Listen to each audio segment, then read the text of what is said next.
میرے امام میری ممبر شریف پر تشریف فرما معزز سادات اکرام، معزز علماء اہل سنت حفاظ قرآن، سامعین و سامعات، السلام علیکم ورحمۃ اللہ تعالیٰ وبرکاتہ۔ خیرت نے کہہ بھی دیا لا الہ تو کیا حاصل، دل و نگاہ مسلمان نہیں تو کچھ بھی نہیں۔ یہ آپ حضرات کو اور ہم سب کو عرس واسطی آپ سب حضرات کو مبارک ہو، اللہ اس کی خیر و برکت سے ہمیں مستفیض فرمایا۔ حضرت سید عبیس میاں صاحب قبلہ، سید بادشاہ میاں صاحب، سید انس میاں صاحب، سید رضوان میاں صاحب، حسین میاں صاحب قبلہ تشریف رکھتے ہیں۔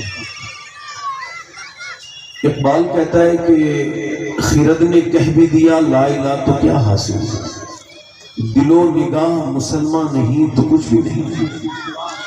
واصف علی واصف فرماتے ہیں نگاہ کا عادل وہ ہے جسے دوسرے کی بیٹی میں اپنی بیٹی اور بہن میں اپنی بہن نظر آ جائے۔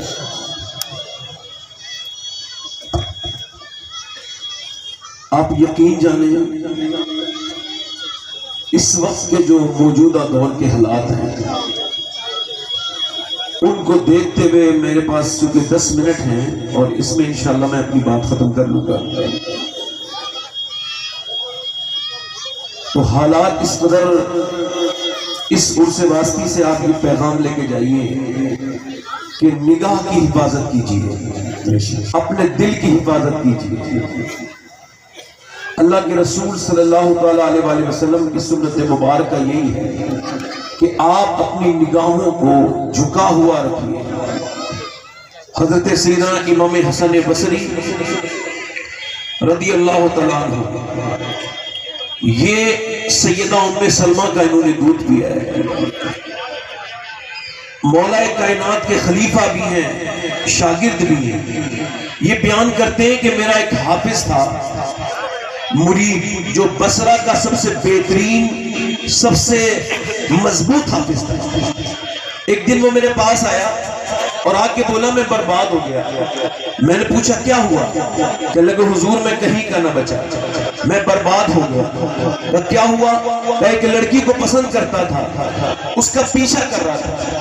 اس نے مجھ کو پلٹ کے دیکھا اور کہا ایک تو مسلمان، دوسرا حافظ قرآن، اور تو میرا جینا مشکل کرتا ہے، میرا چلنا مشکل کرتا ہے۔ مسلمانوں کی حالت تو یہ ہے کہ ایک غیر مسلم عورت میرے نبی پاک صلی اللہ علیہ وسلم کے سامنے بغیر دوپٹے کے آئی، حضور نے اپنی چادر مبارک دے کے فرمایا سلمان اس کے سر پہ میری چادر رکھ دے۔ عرض کی یا رسول اللہ اس کا سر آپ کی چادر کے لائق نہیں، وہ غیر مسلم کی بیٹی ہے۔ فرمایا کیا ہوا؟ غیر مسلم کی بیٹی ہے تو کسی کی بیٹی، سلمان تو اس کا سر ڈھک دے، اللہ تیرے گناہوں کو ڈھک دے گا۔ اللہ نے تجھ کو اس وجہ سے پیدا نہیں کیا کہ تو اپنی جوانی لڑکیوں کے پیچھے ان کے عشق میں لگائے۔ وہ فرماتے ہیں، وہ حافظ صاحب کہتے ہیں کہ اس نے یہ الفاظ کہے اور میرے سینے میں گھبراہٹ پیدا ہو، اور حضور نشتر کی طرح اس کے الفاظ میرے سینے میں چبھے، اور تب سے لے کے اب تک میں اب جب قرآن پڑھتا ہوں تو بھول گیا ہوں۔ نعرہ تکبیر، نعرہ رسالت۔ سید صاحب وہ حافظ صاحب کہتے ہیں، سید سہیل میاں صاحب تشریف لے آئے، برکتیں اور بڑھ گئیں۔ آپ ذرا سبحان اللہ وغیرہ تو کہہ دیجیے گا۔ آپ لوگوں میں سے پیچھے میں جو لوگ بیٹھنا جانتے ہیں بیٹھ بھی جائیں گے، پیچھے سے لوگ جو ہیں توجہ ہے میری بات پر آپ کو نہیں۔ وہ کہتے ہیں اس وقت سے لے کے اب تک حضور میں جب قرآن پڑھتا ہوں تو قرآن یاد ہی نہیں رہتا، قرآن سینے سے نکل گیا ہے۔ حضور میرا رب مجھ پہ کرم کرے، دعا کرے، ابھی قرآن نکلا ہے کہیں میرا ایمان نہ نکل جائے۔ حضرت جنید اپنے ایک مرید کے انتقال سے پہلے تو حضرت سیدنا امام حسن بصری نے اس کے لیے دعا کی، اللہ نے اس کو قرآن واپس کر دیا۔ اللہ تعالیٰ ایسے ہم کو مشائخ عطا کرے، اس طرح کی فکر عطا کرے۔ جنید بغدادی اپنے پیر کے پاس، جنید بغدادی اپنے مرید کے پاس ہے، اس کا دم نکلنے والا ہے، آپ نے قرآن پڑھا، اس نے کہا قرآن نہ پڑھو، میں قرآن سے نفرت کرتا ہوں۔ پھر آپ نے اس کے سامنے، پھر آپ نے کہا کہ بیٹا کلمہ پڑھ، اس نے کہا میں کلمہ بھی نہیں پڑھوں گا، مجھے اسلام سے، کلمے سے، قرآن سے نفرت۔ مر گیا۔ 40 دن لگاتار صدمہ رہا جنید بغدادی کو۔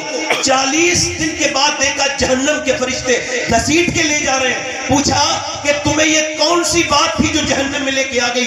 حضور 2 گناہ کرتا تھا اور میں باطن کا چور تھا، چپ کے 2 گناہ کرتا تھا۔ ایک گناہ تو میرا یہ تھا کہ میں شراب پیتا تھا اپنے دوستوں کے ساتھ، ان کی محبت میں، ان کی دوستی میں شراب پی لیا کرتا تھا، اور دوسرا میری نگاہیں پاک نہیں تھی، میری نگاہیں گندی تھی، میری نگاہیں گندی تھی، اور میری نگاہیں گندی کی وجہ سے مرتے وقت میرا رب ناراض ہوا اور میرا ایمان چھن گیا۔ سیدنا شیخ محی الدین عبد القادر جیلانی بغداد شریف میں رمضان کا چاند، عید کا چاند دکھنے کے بعد لوگ خوشیاں مناتے ہیں۔ میرے غوث اعظم رو رہے ہیں، میرے غوث اعظم روتے ہیں۔ کسی نے پوچھا شیخ کل تو عید ہے، سیدنا شیخ آپ روتے کیوں ہیں؟ فرماتے ہیں لوگ کہتے ہیں کل عید ہے، پرسوں عید ہے، عبد القادر کی عید اس دن ہوگی جس دن دنیا سے ایمان کے ساتھ جائے گا۔ جو جس حالت میں مرے گا اس حالت میں قیامت کے دن اٹھایا جائے گا۔ اپنے موبائلوں کو چیک کرو میرے دوستوں، لاسٹ میں تم نے کیا دیکھا ہے؟ آج کل اعلیٰ حضرت فاضل بریلوی سے پوچھا کہ نیک کون ہے، تو میرے اعلیٰ حضرت نے فرمایا نیک وہ ہے جو تنہائی میں نیک ہے، نیک وہ ہے جس کی تنہائی نیک ہے، اور تنہائی نیک ان کی نہیں بنتی جناب، غور کیجئے آپ، تنہائی ان کی نیک نہیں بنتی۔ جنہوں نے میاں بڑے بڑے اپنے نام لکھے ہیں، جن کے پاس دولتیں بہت ہیں، تنہائی ان کی نیک بنتی ہے۔ جو اللہ سے ڈرتے ہیں، اور اللہ سے کون ڈرتا ہے؟ اللہ سے وہ ڈرتا ہے جس کے ماں باپ اللہ سے ڈرتے ہیں، جس کی ماں اللہ سے ڈرتی ہے، جس کا باپ اللہ سے ڈرتا ہے۔ جب تک مائیں نیک نہیں ہو سکتی، جب تک بچے نیک نہیں ہو سکتے۔ میری بہنیں آئی ہیں، میری طرف سے یہ پیغام لے کر کے چلی جائیں، میری بیٹیاں یہ پیغام لے کے چلی جائیں۔ یہ جتنے بچے، آپ غور کریں، یہ جتنے بچے ماؤں کے پیٹ سے یہ جب باہر آتے ہیں اور باہر آنے کے بعد بڑے ہوتے ہیں، جتنے بچے کھڑے ہو کے پیشاب کر رہے ہیں، یا جتنے یہ ڈانس کر رہے ہیں، یہ جتنے یہ بگڑے ہوئے لڑکے ہیں، ان سب کی ماؤں سے پوچھ لو جب یہ پیٹ میں تھے تو انہوں نے فلمیں دیکھی، دنیا کی نہیں دیکھی۔ یہ بات آپ کے سامنے میں عرض کر رہا ہوں، زندگی کو اپنی تبدیل کیجئے۔ ماں جیسا آپ نے، ابھی ہارورڈ نے ریسرچ کیا، بچے پاگل کون ہوتے ہیں، یعنی ماں کے پیٹ سے پاگل کون بچے پیدا ہوتے ہیں۔ انہوں نے ریسرچ کیا تو انہوں نے 27 سال کے بعد کہا ماں کے پیٹ میں بچہ تھا، باپ نے جو ہے وہ ماں کو مارا پریگنینسی میں، اس جاہل کو پتہ ہی نہیں کہ بچے پہ ظلم کر بیٹھا۔ اب باپ کے مارنے سے بچے پہ اثر، باپ ظلم کرے، ماں کمزور تو بچہ کمزور پیدا ہو، ماں اگر بیمار ہو تو بچہ بیمار پیدا ہو۔ ڈاکٹر کہتا ہے کہ میری بہن سنو، اگر تم یہ چاہتی ہو کہ تمہارا بچہ طاقتور بنے تو وٹامن ڈی کی چیزیں کھانا، یعنی آپ زیادہ امرود کھانا، آپ زیادہ، اگر یہ چاہتی ہے بچہ طاقتور بنے تو زیادہ آئرن کی چیزیں کھانا، سیب کھانا، آپ سیب کھانا، بادام کھانا۔ آپ مجھے بتائیں اللہ کے بنایا ہوا بادام، سیب، سنترا اگر ماں کھائے تو بچے پہ اثر ہو جائے تو کیا اللہ کا قرآن ماں پڑھے گی تو بچے پہ اثر نہیں ہوگا؟ ایک منٹ، وقت کم ہے، بچے پہ اثر ہوگا کہ نہیں ہوگا؟ ہوگا کہ نہیں ہوگا؟ اچھا دیکھیں آپ، اسلام وہ کہتا ہے فلاں کی لڑکی چلی گئی، اس کی لڑکی چلی گئی، اس کا لڑکا بگڑ گیا، لڑکی اڑکی بعد میں بگڑتی ہے۔ ہمارے یہاں کا پہلے رواج تھا، توجہ کریں، پہلے اب آپ کے یہاں بھی ایسا ہوگا کہ رشتہ کرنے سے پہلے وہ دیکھتے تھے کہ یہ اس کی نانی کیسی ہے، نانی کو دیکھتے تھے، یعنی نانی نیک ہوگی تو ماں بھی نیک ہوگی، اور ماں نیک ہوگی تو پھر اس کی بیٹی بھی نیک ہوگی، یعنی نواسی کا تعلق لوگ بڑا دیہات کے لوگ لگاتے تھے کہ نانی نیک تو نواسی نیک۔ تو اسلام بھی پہلے نانی دکھاتا ہے، پھر ماں دکھاتا ہے، پھر بیٹی دکھاتا ہے۔ اسلام کہتا ہے اگر نانی دیکھنی ہے تو مکے کی خدیجہ دیکھو، اور اگر ماں دیکھنی ہے تو مدینے کی فاطمہ دیکھو، اور نواسی دیکھنی ہے تو پھر کربلا کی زینب دیکھو۔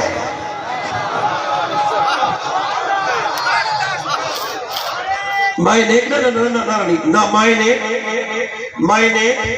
تو بچے بس ختم کرو مائیں نیک تو بچے فلاں کی لڑکی چلی گئی، فلاں کی لڑکی نے یہ کر دیا، فلاں کی اقبال کہتا ہے، ڈاکٹر اقبال یورپ میں ایک بھی مسلمان نہیں تھا، یورپ میں لڑکیوں نے اسلام چھوڑ دیا.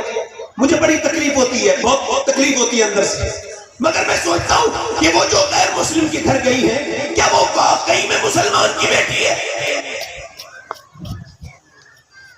یقین جانیے انگلش میں ایک فلسفہ ہے، اسے کہتے ہیں کمپاؤنڈنگ ایفیکٹ، یعنی چیزیں ہلکے ہلکے اثر ڈالتی ہیں اور ایک دم کچھ نہیں ہوتا. ایک دو گٹکا کھانے سے اگر کچھ حالات بگڑتے تو کوئی نہیں کھاتا، لمبی محنت کرنی پڑتی ہے، کوئی بھی کام ایک دم بگڑتا نہیں. میری بات سنیے، میں آپ سے عرض کر رہا ہوں، اقبال کہتا ہے وہ ایک عورت تھی یورپ میں، اس نے کتاب میں نبی کی بیٹی سیدہ فاطمہ کو پڑھا، بولو تو صحیح سبحان اللہ یار، اور وہ خود ہی اسلام لے آئی اور نام رکھا طاہرہ، اور خود اکیلی مسلمان نہیں رہی بلکہ اس نے ہلکے ہلکے ہلکے ہلکے اس نے نہ جانے کتنوں کو مسلمان عورتوں کو کر لیا. 700 مسلمان عورتیں، زور سے بولے سبحان اللہ، 700 مسلمان عورتیں. انگریزوں کو علم ہوا، انہوں نے اس کو پکڑا اور اس کو کنویں کے نیچے لٹکایا، کنویں کے اندر موٹے موٹے سانپ پر بچھو تھے، بولے اسلام چھوڑ دے طاہرہ ورنہ تجھ کو اس کنویں کے اندر ڈال دیں گے. اس نے کہا مجھے ایک رات کی مہلت، انگریز خوش ہو گئے، کام بن گیا، ایک رات کی مہلت ہو گئی. اب وہ انگریزوں نے اسے چھوڑ دیا. وہ پوری رات کے بعد صبح کو گئے اور بولے بولو کیا خیال ہے، بولو کیا خیال ہے، اسلام چھوڑتی ہو؟ کہنے لگی اسلام چھوڑنے کے لیے تھوڑی وقت مانگا تھا کافر، تو میں نے اپنے اللہ کو راضی کرنے کے لیے وقت مانگا تھا، آخری بار عبادت کرنے کے لیے وقت مانگا تھا. میں نے اللہ کی بارگاہ میں عرض کیا کہ بچھو سانپ مجھے کاٹے تو میری چیخیں نہ نکلے، اے میرے اللہ مجھ پہ کرم کرنا. انگریزوں سے کہا ڈال دو، میں تیار ہوں. انگریز بولے ہم تجھے نہیں ڈالتے کنویں کے اندر، بلکہ تو ایسا کر ہم کو کلمہ پڑھا کے مسلمان کر دے. جب طاہرہ کی ہمت کا یہ عالم ہے تو کربلا کی زینب کی ہمت کا عالم کیا ہوگا؟ ایک حدیث اور آخری تقریر ختم، تھوڑا سا دیر میں معذرت چاہتا ہوں. حدیث شریف ہے، حضور فرماتے ہیں جس پہ اللہ لعنت بھیجے اس کی 7 نسلوں تک اثر رہتا ہے. کتنی نسلوں تک؟ بولو جلدی بولو، کتنی نسلوں تک؟ یعنی ایک بے پردہ بے حیا عورت کی 7 نسلوں تک اثر. کتنی نسلوں تک؟ بولے 7 نسلوں تک. اللہ کے رسول ارشاد فرماتے ہیں میں نے عرض کی میرے رب جب تو لعنت بھیجے تو 7 نسلوں تک اثر، اور جب تو رحمت بھیجے تو رب فرماتا ہے میرے محبوب میری لعنت کی تو حد ہے مگر میری رحمت کی کوئی حد نہیں ہے. میں رحمت فاطمہ پہ بھیجوں تو کوئی حسن بنتا ہے، کوئی حسین بن کے چمکتا ہے، کوئی زین العابدین بن کے چمکتا ہے، کوئی امام باقر بن کے چمکتا ہے، کوئی موسیٰ کاظم بن کے چمکتا ہے، کوئی حسن عسکری بن کے چمکتا ہے، تو کوئی بغداد میں عبد القادر بن کے چمکتا ہے، تو کوئی اجمیر میں معین الدین چشتی بن کے چمکتا ہے، تو کوئی بلگرام میں فاتح بلگرام بن کے چمکتا ہے. سب ہے سیدہ کا معاملہ. زور سے بولو. رات میرے کلام کو حضرت بڑا پسند کرتے ہیں، رات جب پسند کیا میں بڑا خوشی ہوئی. اللہ تعالیٰ آپ کو جزائے خیر عطا کرے. وقت کی قلت کے ساتھ میں اپنی بات کو ختم کر رہا ہوں. السلام علیکم.